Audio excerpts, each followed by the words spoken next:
Hello, ನಮಸ್ಕಾರ ವೀಕ್ಷಕರೇ. Welcome to my channel Uma Rao kitchen.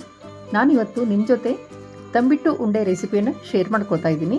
ಅದಕ್ಕಾಗಿ ನಾನಿಲ್ಲಿ ಒಂದು 1/4 kg ಪುಟಾಣಿಯನ್ನು ಒಂದು ಸ್ವಲ್ಪ ಬಿಸಿ ಮಾಡಿ ಇಟ್ಕೊಂಡಿದ್ದೆ. ಅದು ತಣ್ಣಗಾದ ನಂತರ ನಾನು ಮಿಕ್ಸರ್ ಜಾರಿಗೆ ಹಾಕ್ಕೊಂಡು ಹಿಟ್ಟು ಮಾಡ್ಕೊಂಡಿದ್ದೀನಿ. ಈಗ ಅದನ್ನು ಸಾಣಿಸಿದ್ದೀನಿ. ಇದು ನೋಡಿ, ಇಷ್ಟು ರವೆ ಉಳಿದಿದೆ, ಅದನ್ನು ತೆಗೆದಿಟ್ಟಿದ್ದೀನಿ.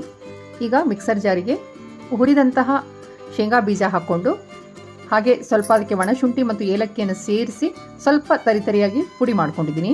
ಅದನ್ನು ಈ ಪುಟಾಣಿ ಹಿಟ್ಟಿಗೆ ಸೇರಿಸಿದ್ದೀನಿ. ಹಾಗೆ ಸ್ವಲ್ಪ ಹುರಿದಂತಹ ಶೇಂಗಾ ಕಾಳುಗಳನ್ನು ಹಾಗೆ ಹಾಕಿದ್ದೀನಿ. ಇದು 1 ಬಟ್ಟಲಿನಷ್ಟು ಒಣ ಕೊಬ್ಬರಿ ತುರಿ, ಹಾಗೆ ಒಂದು 4 ಸ್ಪೂನಷ್ಟು ಹುರಿದ ಎಳ್ಳು, ಇದು ಒಂದು 4 ಸ್ಪೂನಿನಷ್ಟು ತುಪ್ಪದಲ್ಲಿ ಹುರಿದಂತಹ ಗೋಧಿ ಹಿಟ್ಟನ್ನು ಹೀಗೆ ಹುರಿದು ಹಾಕಿದರೆ ಇದಕ್ಕೆ ಒಂದು ಒಳ್ಳೆ ಪರಿಮಳ ಬರುತ್ತೆ.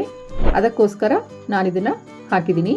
ಈಗ ಈ ಕೊಬ್ಬರಿ, ಎಳ್ಳು ಹಾಗೆ ಹುರಿದಂತಹ ಗೋಧಿ ಹಿಟ್ಟನ್ನು ಇದಕ್ಕೆ ಸೇರಿಸಿ ಚೆನ್ನಾಗಿ ಮಿಕ್ಸ್ ಮಾಡಿದ್ದೀನಿ. ಈಗ ಈ ಹಿಟ್ಟನ್ನು ಅಳತೆ ಮಾಡ್ಕೊಳ್ಳೋಣ. ಅಳತೆ ಮಾಡಿಕೊಂಡ್ರೆ ನಮಗೆ ಬೆಲ್ಲ ಹಾಕಲಿಕ್ಕೆ ಸುಲಭ ಆಗುತ್ತೆ.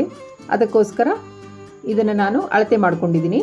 ಇದು ಟೋಟಲಾಗಿ 4.5 ಕಪ್ಪಿನಷ್ಟು ಇದೆ. ನಾವು ಯಾವ ಕಪ್ಪಿನಿಂದ ಇದನ್ನು ಅಳತೆ ಮಾಡಿಕೊಂಡಿರ್ತೀವೋ ಅದೇ ಕಪ್ಪಿನಿಂದ ಬೆಲ್ಲವನ್ನು ಅಳತೆ ಮಾಡ್ಕೊಳ್ಳೋಣ.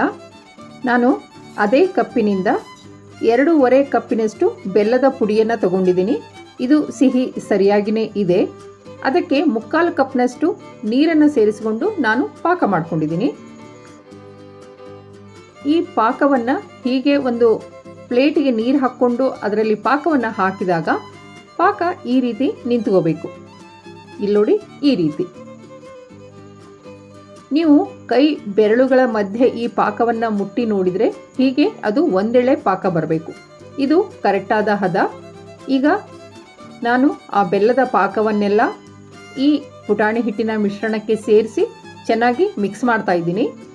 ನಾನು ಇಲ್ಲಿ ಇದಕ್ಕೆ ಎಷ್ಟು ಬೇಕೋ ಅಷ್ಟೇ ಬೆಲ್ಲವನ್ನು ತಗೊಂಡಿದ್ದೆ. ಹೀಗಾಗಿ ನಾನು ಎಲ್ಲ ಪಾಕವನ್ನು ಇದಕ್ಕೆ ಸೇರಿಸಿ ಚೆನ್ನಾಗಿ ಮಿಕ್ಸ್ ಮಾಡಿ ಈಗ ಉಂಡೆ ಕಟ್ತಾ ಇದ್ದೀನಿ. ನೀವು ಈ ಉಂಡೆಗಳನ್ನು ಯಾವ ಶೇಪಲ್ಲಿ ಬೇಕಿದ್ರೂ ಕಟ್ಕೋಬಹುದು. ಕೆಲವೊಬ್ಬರು ತಂಬಿಟ್ಟು ಅಂದ ತಕ್ಷಣ ನಡುವೆ ಒಂದು ಚೂರು ಅದಕ್ಕೆ ತಗ್ಗು ಮಾಡಿ ಅದರಲ್ಲಿ ತುಪ್ಪ ಹಾಕ್ಕೊಂಡು ತಿನ್ನಲಿಕ್ಕೆ ಅನುಕೂಲ ಆಗಲಿ ಅಂತ ಆ ರೀತಿನೂ ಕಟ್ತಾರೆ. ನಾನಿಲ್ಲಿ ಉಂಡೆ ತರಹನೇ ಈ ತಂಬಿಟ್ಟು ಉಂಡೆಗಳನ್ನು ಕಟ್ಟಿದ್ದೀನಿ. ಈ ತಂಬಿಟ್ಟು ಉಂಡೆಗಳನ್ನು ನೀವು 1 ತಿಂಗಳವರೆಗೂ ಸ್ಟೋರ್ ಮಾಡಬಹುದು. ನೀವು ಒಂದ್ಸರಿ ಈ ಹದದಲ್ಲಿ ತಂಬಿಟ್ಟು ಉಂಡೆ ಮಾಡಿ ನೋಡಿ ಹೇಗಿತ್ತು ಅಂತ ತಿಳಿಸ್ಲಿಕ್ಕೆ ಮರಿಬೇಡಿ. ಇಲ್ಲೋಡಿ, ನಮ್ಮ ತಂಬಿಟ್ಟು ಉಂಡೆಗಳು ರೆಡಿಯಾಗಿದ್ದಾವೆ. Thank you.